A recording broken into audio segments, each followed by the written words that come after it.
Morning students, today we will continue chapter 5 coal and petroleum. हम coal gas तक देख चुके थे प्रीवियस वीडियो में हमारी।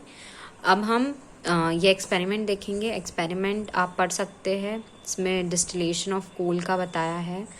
अब हम पढ़ेंगे पेट्रोलियम। पेट्रोलियम होता क्या है, कहाँ से कैसे मिलता है, और ये बहुत से टाइप्स में भी होता है। तो पेट्रोलियम होता क्या है, ये एक फॉसिल फ्यूल है और ये बहुत थिक और एक ब्लैक लिक्विड में होता है।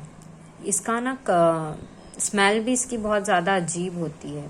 ये ज़मीन के अंदर 500 से 2000 मीटर खोदने के बाद ये मिलता है और ये हमेशा दो पत्थरों के बीच में ही मिलेगा जो नॉन पोरस होती है, जिसका मतलब जिनके बीच में होल्स नहीं प्रेजेंट रहते। पेट्रोलियम का नेम जो है वो लैटिन लैंग्वेज से आया है, पेट्रोलियम।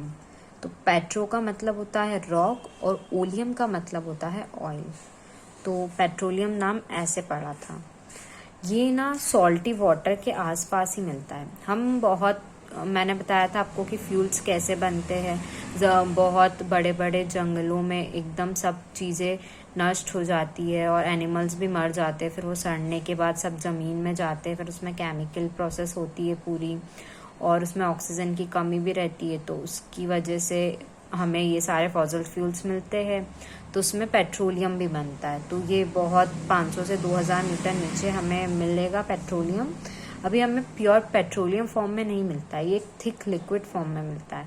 तो ये लिक्विड फॉर्म से हम बहुत सी चीज़ें चलाते हैं। जैसे कार चलाने के लिए हम पेट्रोल का यूज़ करते हैं, ट्रक के लिए हम डीजल यूज़ करते हैं।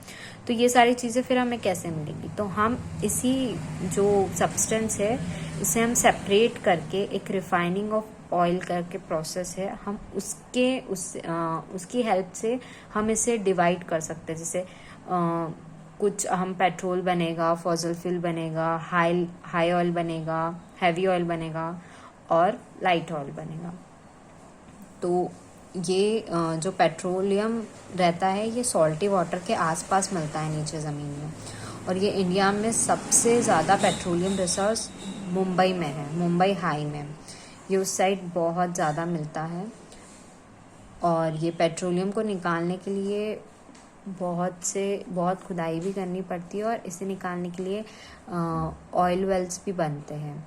ये बड़ी बड़ी कंपनीज और इंडस्ट्रीज मतलब बनाती है ऑयल वेल, और इंजीनियर्स और मशीन्स की हेल्प से इसे निकाला जाता है।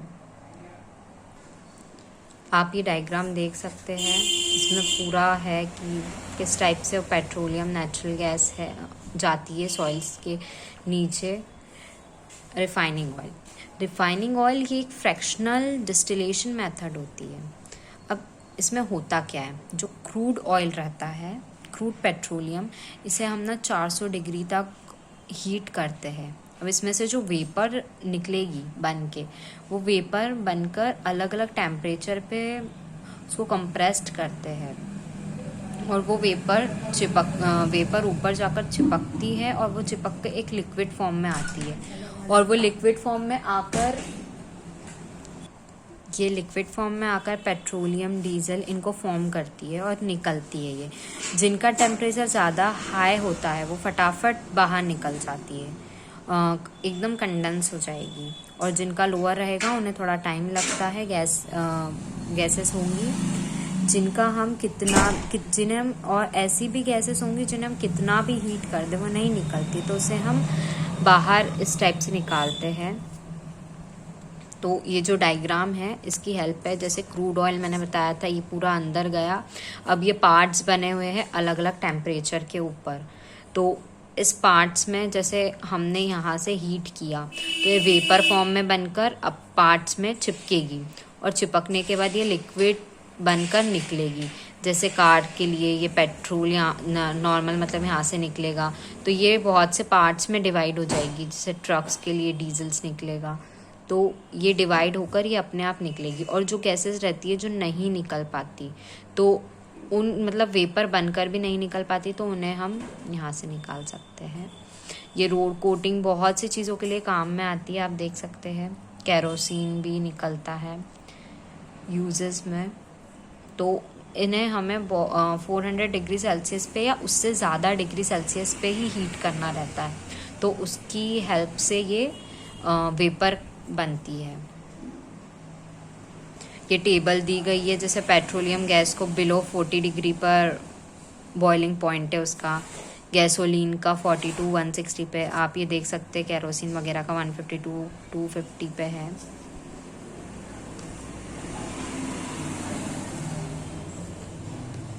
नेचुरल गैस यही होती है जो रॉक्स के ऊपर से मिलती है। जैसे पेट्रोलियम 2 रॉक्स के बीच में मिलता है, तो ये उसके ऊपर प्रेजेंट रहती है, तो ये इसके ऊपर से हमें मिल जाती है।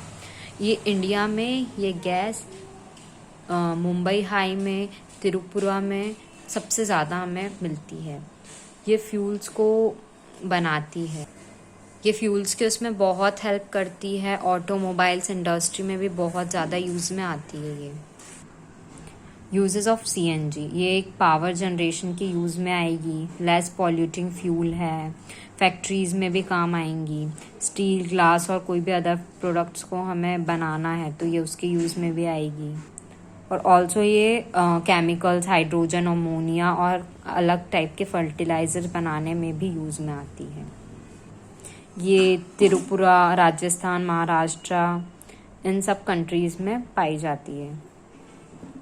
डिसएडवांटेज ऑफ फॉसिल फ्यूल्स, इसके डिसएडवांटेज ही यही है कि यह लिमिटेड रहती है और यह एयर पोल्यूशन को भी कॉज करती है। जैसे हम फॉसिल फ्यूल्स को जलाते हैं तो उससे बहुत हार्मफुल गैस निकलती है, जैसे कार्बन डाइऑक्साइड, कार्बन मोनोऑक्साइड, तो इससे ग्लोबल वार्मिंग भी हो सकती है। और यह हार्मफुल गैस से मतलब नाइट्रोजन ऑक्साइड, इनसे एसिड रेन्स भी हो सकती है। और जो कार्बन मोनोऑक्साइड और ये सब बहुत टॉक्सिक गैस होती है, जिससे हेडेक भी बहुत बढ़ता है, इंसान की डेथ भी हो जाती है। तो इन सब चीज़ों को, फॉसिल फ्यूल्स को जलाने से बहुत एयर पोल्यूशन बढ़ेगा, उससे हमारे लंग्स भी ख़राब होने लग जाएंगे और उससे हमें सांस लेने में दिक्कत होगी, कफ की दिक्कत होगी और अस्थमा जैसी सांस लेने की दिक्कतें स्टार्ट हो जाएंगी।